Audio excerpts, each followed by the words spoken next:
So one of the things that you need to know is exotropia means ocular misalignment, and that's when the eyes aren't aligned. So one eye is turned out, or maybe both eyes are turned out. That's what exotropia means. And so if it's an incomitant deviation, that means the exotropia is worse in one direction or another. And so if you have the eyes here and this medial rectus muscle isn't working properly, the lateral rectus muscle will pull the eye out when you look towards that left gaze, and that will cause an exotropia. So that is not the type of exotropia that needs classification, because the types of classifications don't apply to the incomitant exotropia. They are either nerve, muscle, or junction, the traditional neuro-op classification of paretic or restrictive diseases. What we're going to be talking about is how do you classify comitant and intermittent diplopia in exotropia. And in order to do that, you need to know that the adductions and inversions aren't what's going to give you the answer. They're going to be full. What you're looking at is what is the difference between the deviation at distance versus near. And so the way we record a distance exotropia is just an X and a T. If it's an intermittent tropia, we would say X and a parentheses T. And if it's just an exophoria, we just X. So phoria means you have fusional control of the deviation. Intermittent exotropia means it periodically decompensates where your fusion breaks and then you get it back. And exotropia means a manifest deviation which is present all the time.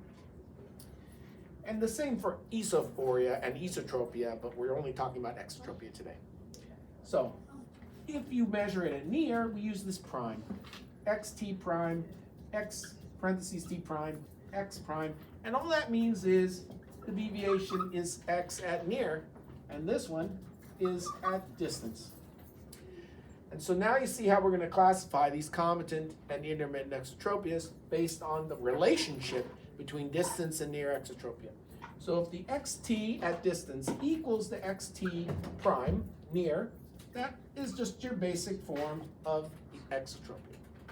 If, however, your XT at near is greater than your XT at distance, that's because you're not able to converge at near. So when you look at something at near, your eyes have to converge because the target is closer. And if you can't do it, your eye will drift out. And that is a very common problem called convergence insufficiency exotropia. You have an inability to converge your eyes. Converge. But sometimes the problem is the opposite.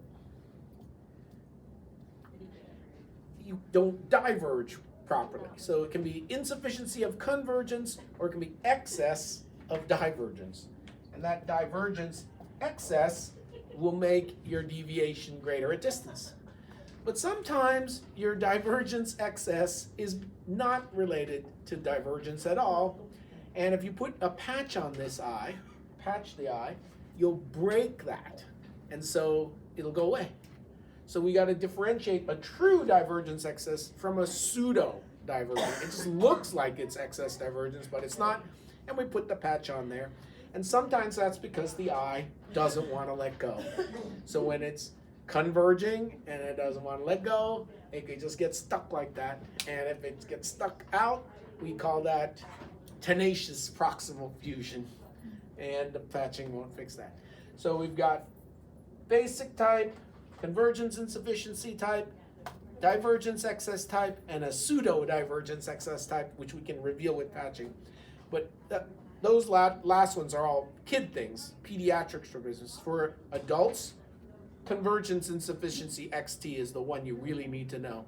And that means if they're complaining about intermittent diplopia, I need to know, is it greater at distance or near, within plus or minus 10 prism diopters? And if their complaint is at near, I see double with reading, I see double with my iPad, I see double with my phone, that is the distinctive symptom of convergence insufficiency, exotropia.